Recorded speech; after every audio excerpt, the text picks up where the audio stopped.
This next speaker is Kaira, and I think this is also an interesting example of the whole process of coming up with developing a capstone plan.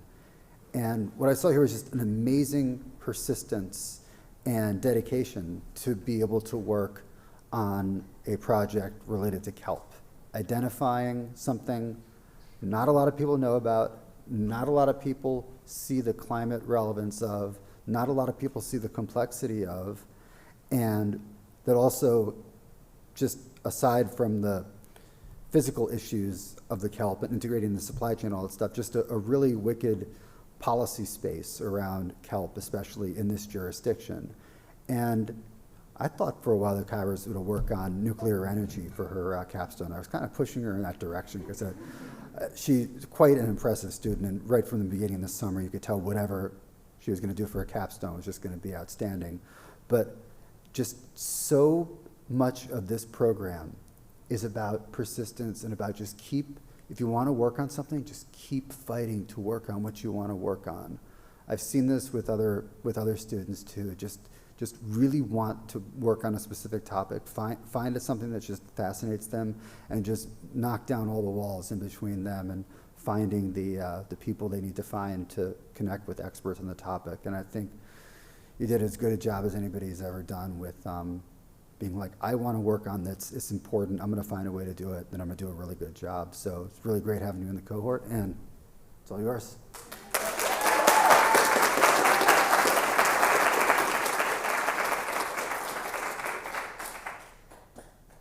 Thank you, Corey. That was very nice of you to say. So let me just pull this up. Oops.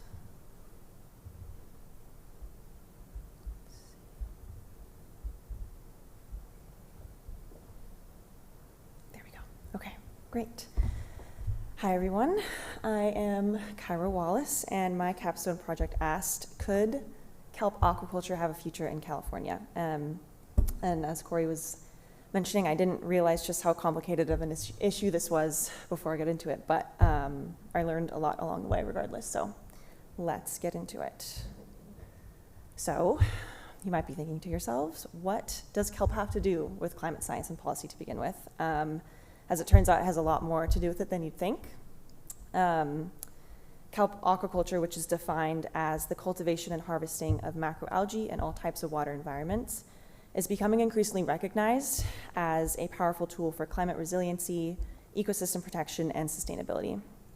Companies, investors, researchers, and organizations are all looking to kelp as a possible solution to a myriad of problems that we are faced with today. Kelp can be used for a range of products, such as foods, cosmetics, fertilizers, bioplastics, pharmaceuticals, and much more. But in order for kelp to reach its potential, policy is needed to guide the industry and remove some of the roadblocks.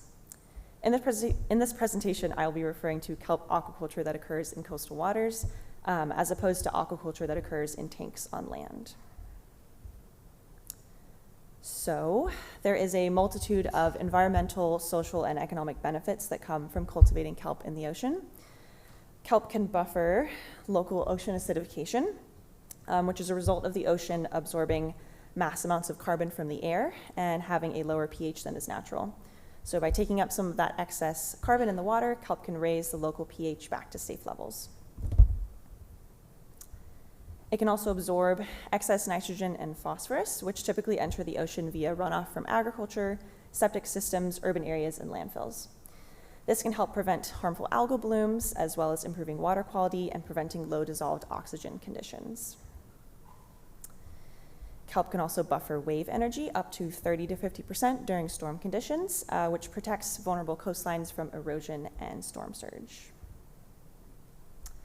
You can also add a small amount of seaweed to the diets of cattle to reduce their methane emissions by up to 80% in some cases. This could be huge for California in particular, as we have almost 5 million cattle, and each one can belch around 220 pounds of methane each year. So, pending further research, this might be a significant mitigation tool for the state. So growing kelp also creates habitat and shelter for certain fish species and other mobile organisms, promoting biodiversity.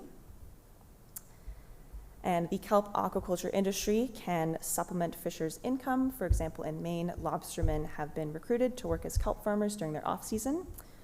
Diversifying what they farm or catch can protect fishers' livelihoods from future ecological disruptions or moratoriums. Growing kelp also uses no fertilizers, no pesticides, and no fresh water. It simply needs nutrients from the ocean along with sunlight. This means that kelp has an extremely low environmental footprint as a food option. And lastly, there is some potential for carbon sequestration associated with growing kelp. Kelp does draw carbon out of the water, absorbing it at a rate of 50 times greater than forests on land.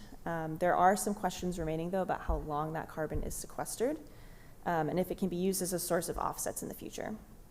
Some have argued that the majority of seaweed's carbon mitigation impact comes from avoided emissions rather than sequestration. For example, agriculture has a large carbon footprint globally, and if seaweed-based foods, which have very low life cycle carbon emissions, replace some percentage of grain-based foods, you could have significant carbon emissions avoided. So a little bit about the global market. The global market for seaweed is significant and growing every year. In total, it was estimated to be worth about $15 billion in 2021 and projected to reach about $25 billion by 2028. While current demand is dominated by Asia, the US market share is growing every year. Demand in the US for seaweed snacks alone is estimated to be about $250 million, and the US currently imports about 95% of its seaweed.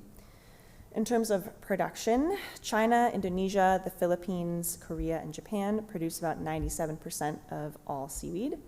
And production is expanding to new regions, though, including Europe, South America, and the US. This growth is being primarily driven by several factors, including greater adoption of kelp in diets outside of Asia, consumer preferences moving towards sustainable options, and interest in the environmental benefits of growing kelp. So there has been some promising progress in expanding kelp aquaculture industry in the US over the last 10 years. On the East Coast, Maine is seeing some of the most success, with over 200 sites permitted to grow and a harvest in 2019 of 325,000 pounds. Connecticut, Rhode Island, and Massachusetts all have established permitted kelp farms with expectations of continued growth. And on the West Coast, Alaska is taking the lead with 22 permitted sites, and many more proposed or in the process of being permitted. The state harvested around 250,000 pounds in 2019, and while still at a nascent stage, the US production of kelp and kelp-based products is seeing significant advancement every year. So just some current policy.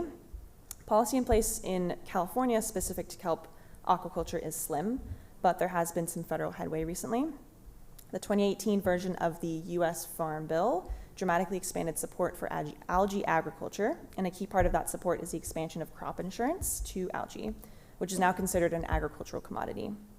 This opens the door for kelp aquaculture to be federally protected, which allows farmers to mitigate financial risk if their harvest is lost due to factors beyond their control. And Executive Order 13921, which is titled Promoting American Seafood Competitiveness and Economic Growth, states that measures should be taken to ensure food security, remove unnecessary regulatory burdens on aquaculture, and provide environmentally safe and sustainable seafood, all of which applies to kelp.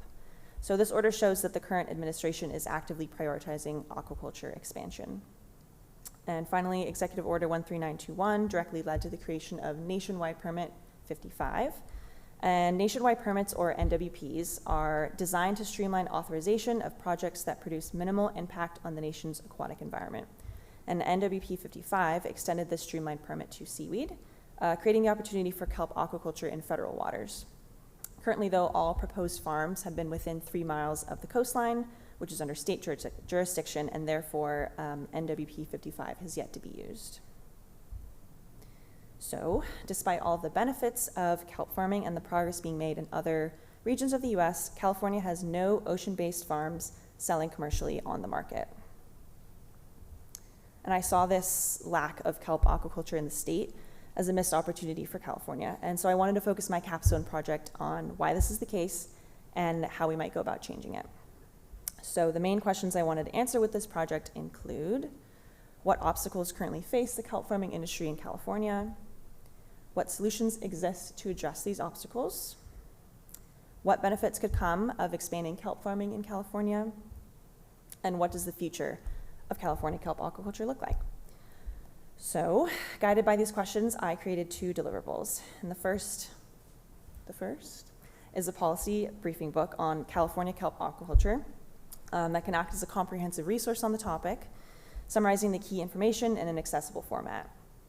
And the second deliverable is a story map, which is basically just an online webpage, which I use to create an even more user-friendly visual version of the policy book, because realistically, I know not everyone wants to read a 30-page report. So these deliverables are in response to what I saw as a gap in the resources about California kelp farming.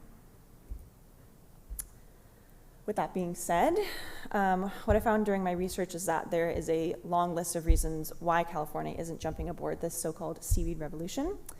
First and foremost, being an incredibly difficult permitting process. The current process that's in place is multi-phase, expensive, and time-consuming, taking years in some cases.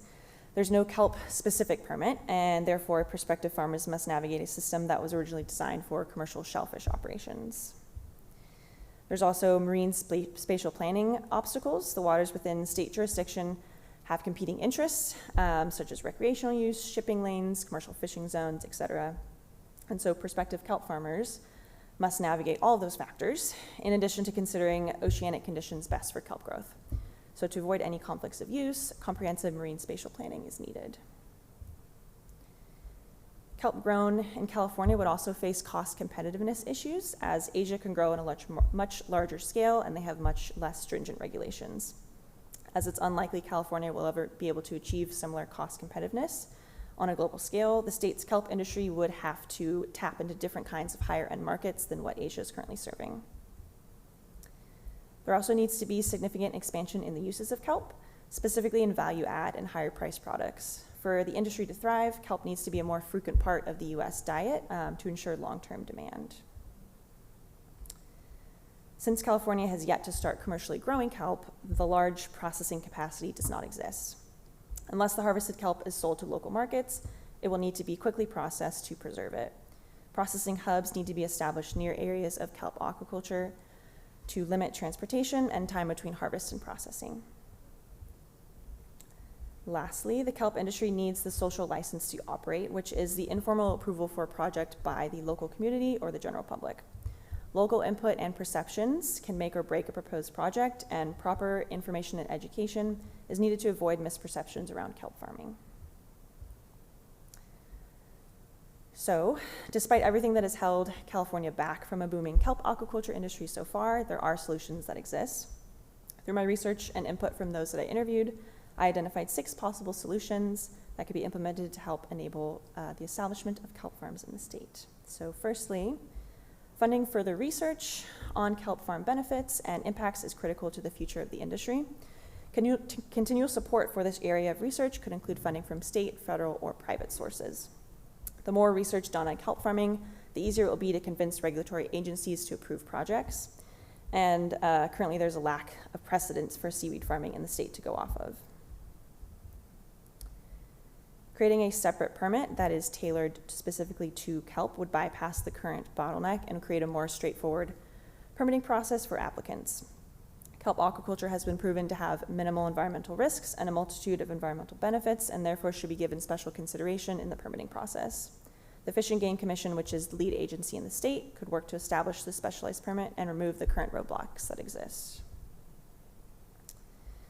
Investing in marine spatial planning will also be key to avoiding conflicts of use and protecting critical ecosystems.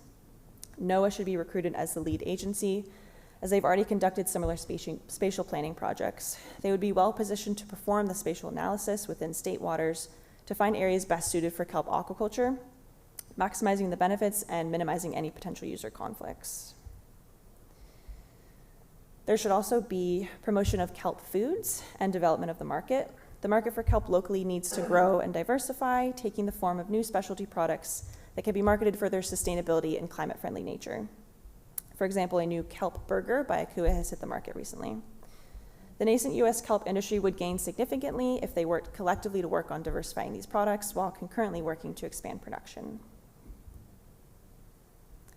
Education is also essential to the industry to gain the social license to operate. Often, opposition to kelp farms is due to misinformation or bias against aquaculture in general. Creating a public campaign around the environmental benefits of kelp aquaculture and the relatively small risks associated with it would be a great start. Think of the Got Milk campaign, but for kelp. And lastly, since starting a kelp farm in the US is much more expensive than in other regions of the world, with more established industry and less regulation, offering a subsidy to kelp aquaculture operations would encourage expansion of the industry and lower the barrier to entry. Kelp farmers are not being compensated for the ecosystem services that their facilities provide in the form of nitrogen and phosphate removal, local ocean acidification buffering, and potentially carbon uptake. A subsidy could compensate these kelp farmers for the positive externalities that their kelp is providing. So, keeping all of those roadblocks and potential solutions in mind, is there hope for the future of the industry in California? I would say tentatively yes. These are just some of the companies, institutions, and organizations working on establishing kelp aquaculture in California. From navigating the permitting process to researching best practices to growing the market, there is tangible progress being made. It might not be as fast as other regions in the US, but there's clear interest in getting kelp farming up and running in the state. Uncertainty remains, though, about how much California will actively support these endeavors. So, my conclusions from this project are that solutions do exist to the roadblocks that kelp aquaculture faces in the state, but California would need to actively prioritize the industry in the form of funding and policy change. The industry itself also needs to collaborate on market expansion and diversification, and a multitude of benefits could come from supporting this industry, but at this time, it's unclear if it will happen on a larger scale, such as what we've been seeing in Maine or Alaska. With notable interest from several companies to start kelp aquaculture operations in the state, time is of the essence to remove the roadblocks before the industry moves on to other more enabling states. Kelp may not be a silver bullet for climate change, as we know that doesn't exist, but it could be one of the many tools that we use to tackle the myriad of issues that face us. Often the question around kelp seems to be, can it save us from global climate change? Is it the solution we've been looking for? But I think a more appropriate question would be, can kelp move us in the right direction? And I think the answer to that is a definitive yes. So with that, I just want to say thank you to everyone who provided invaluable help on this project. My committee chair, Stephen Stows, Dr. Luke Gardner, Dr. Hunter Lenihan, and then of course our amazing director, Corey Gabriel, and the entire CSP cohort. You are all such inspirations, family and friends. Thank you to everyone who helped me on this project. And with that, I will take questions.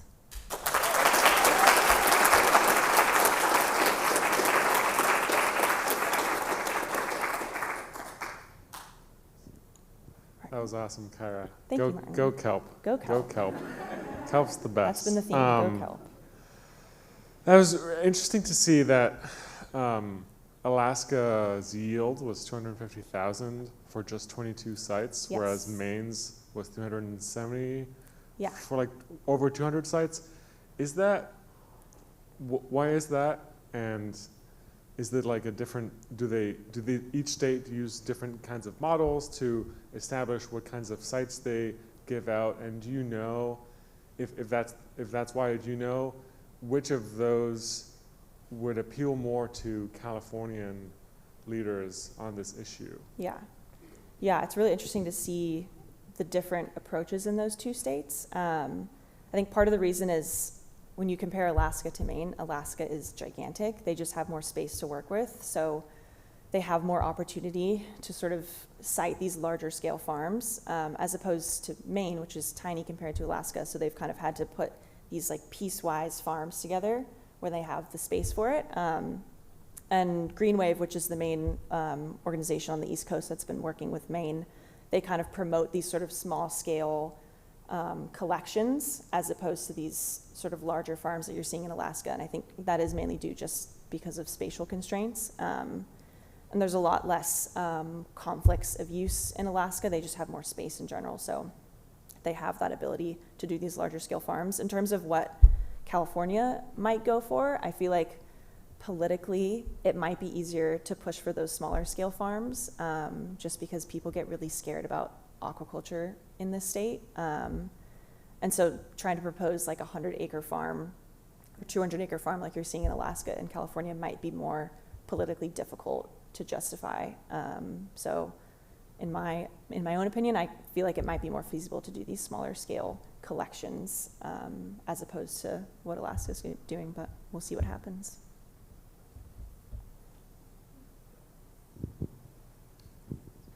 So on the kind of commerce side of this all, the subsidies was a really interesting kind of option there. Yeah.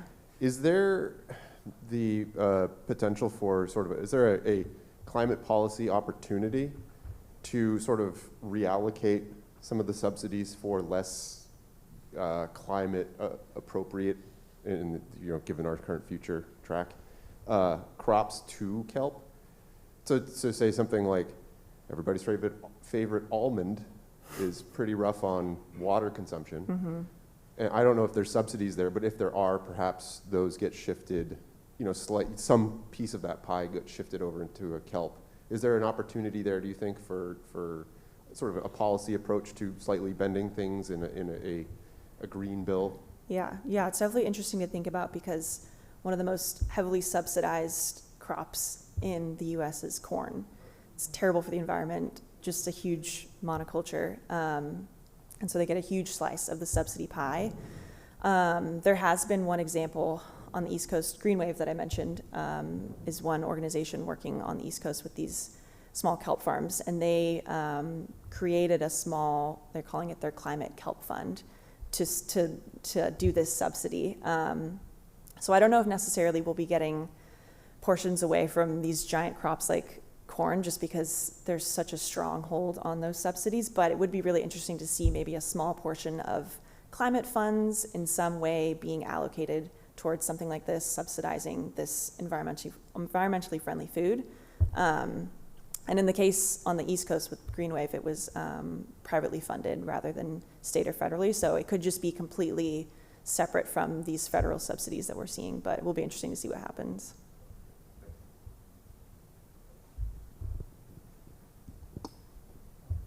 Actually used to be a fairly sizable kelp industry in San Diego. Has that collapsed?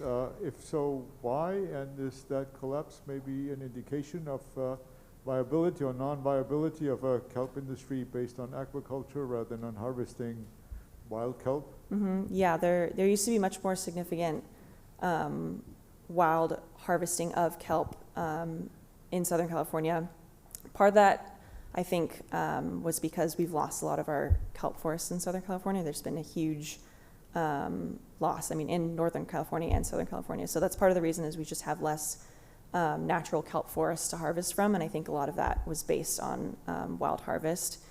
So it'll be interesting to see, because there's a lot of restoration projects working to bring back some of those kelp forests, and we do have a small wild harvest industry in California.